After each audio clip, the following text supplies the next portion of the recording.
friends, Laurelei Black here from Blade Broom, and this week we're going to talk about some ideas that you can do if you completely forgot that you wanted to celebrate the winter solstice, but it's today.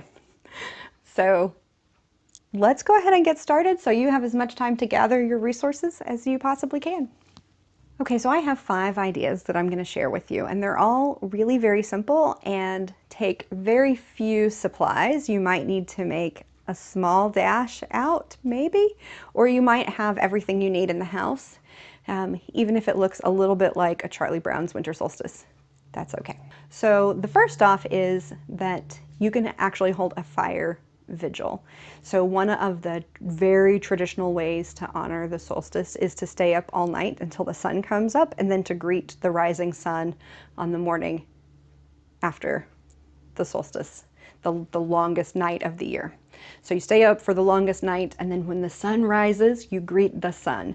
But all through the night, you're keeping watch over a flame of some kind. So whatever kind of flame you have access to is okay for this, right? Whatever kind of light you can cherish and protect in the darkest night of the year. So if you have a hearth and a fire or a fireplace and you can do that inside at your hearth, that's fantastic. Do that.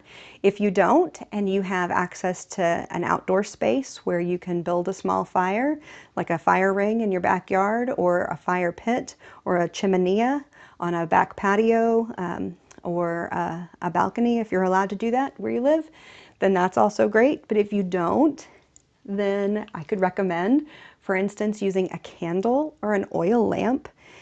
And if you're even so limited that you can't have flame of any kind where you live, so maybe you're living in a dormitory situation, or maybe you are living with parents who won't allow you to burn a candle in your room, or to have something like an oil lamp, then that's okay too. You can either get one of those LED candles if you've got one around your house already, or just designate a lamp in your room as your light, as your solstice light.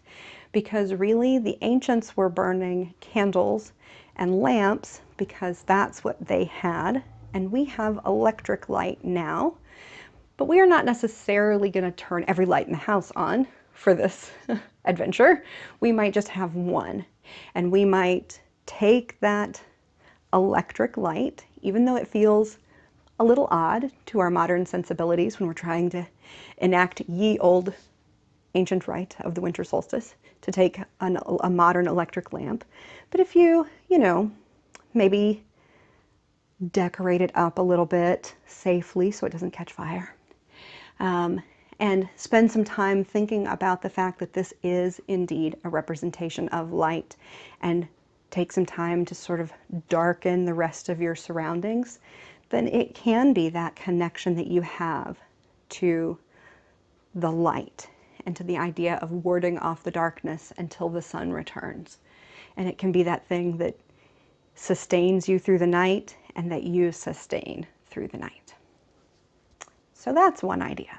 So the second choice that I'm going to throw out there for you, or another thing that you can incorporate into your Yule, winter solstice celebrations tonight, your longest night celebrations, is feasting. So even if you haven't thought ahead to what you might feast on, you might be able to raid your cupboards or get something at the last minute that you could think of as a feast. You could either go for those winter favorites of, ham, and might be a little late for turkey if you haven't planned ahead for that, but you might be able to do something that you think of as those traditional favorites, or you might throw all that out and do your own favorites right now. Or if you're limited in terms of budget and availability, just raid your cabinets and see what you've got. See what would make you feel good to have tonight, or what you can do. So maybe you make yourself a shepherd's plate with crackers and lunch meats and cheeses and pickles and olives.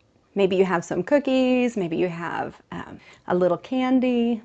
The idea is that the winter solstice feast is an opportunity to fatten up before the lean, hard times of January and February and hard winter sets in.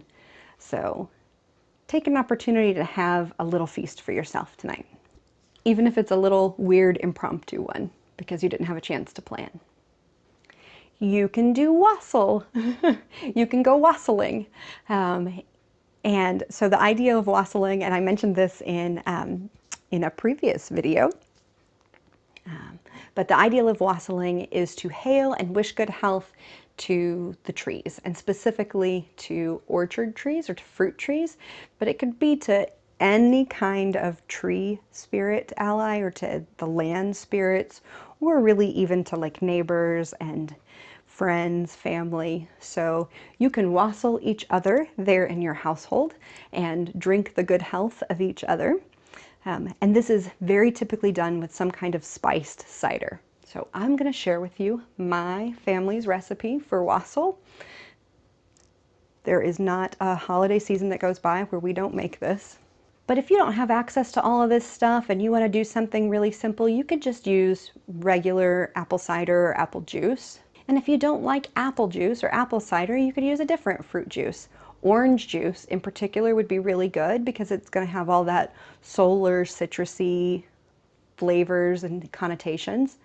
But a good lemonade could also go a long way because it's going to have those same kinds of connotations and symbolism. So my fourth idea is to make decorations. Now I did a whole video on making 3 really simple decorations that you might be able to do tonight without having to buy extra supplies because you might have everything on hand. So take a look at that. And they involve felt and salt dough and some citrus fruits and cloves. You might be able to make things out of paper, out of scrap fabric. There's no end to the kinds of decorations that you can make if you let yourself think like a child at Christmas time and get into the concept of, you know, paper chains and paper snowflakes and craft glitter and all of that type of thing. So feel free.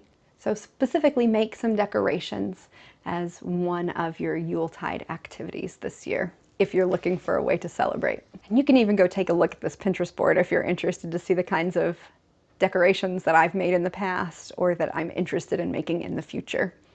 Okay, friends, so my 5th and final recommendation for winter solstice last-minute activities is to make animal feeder type decorations.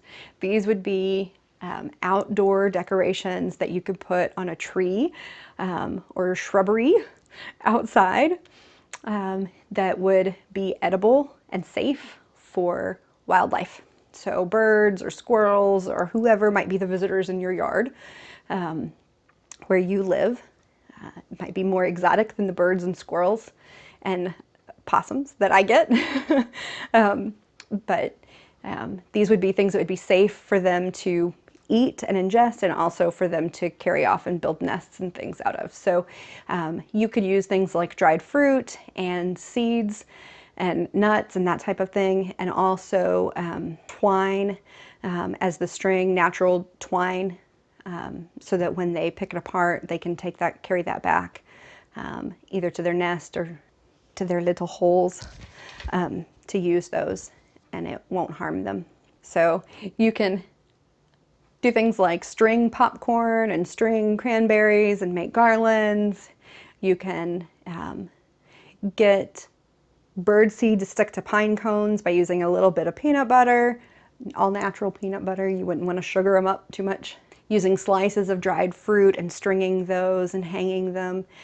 And again, I've got a Pinterest board to show you, so there are lots of ideas there of things that you can do. And this can either be really pretty or just something that's whimsical, but maybe, you know, not as Pinterest beautiful when you do it as it is when, you know, the pinners do it. So those are the last minute ideas that I've got for you. I hope that you find them useful. I know there are times when I just have not planned ahead for a holiday, and I'm like, oh, but I really want to do something. What do I do? So I hope that you found today's information useful and applicable, and that you were able to get some inspiration for your last-minute solstice scramble.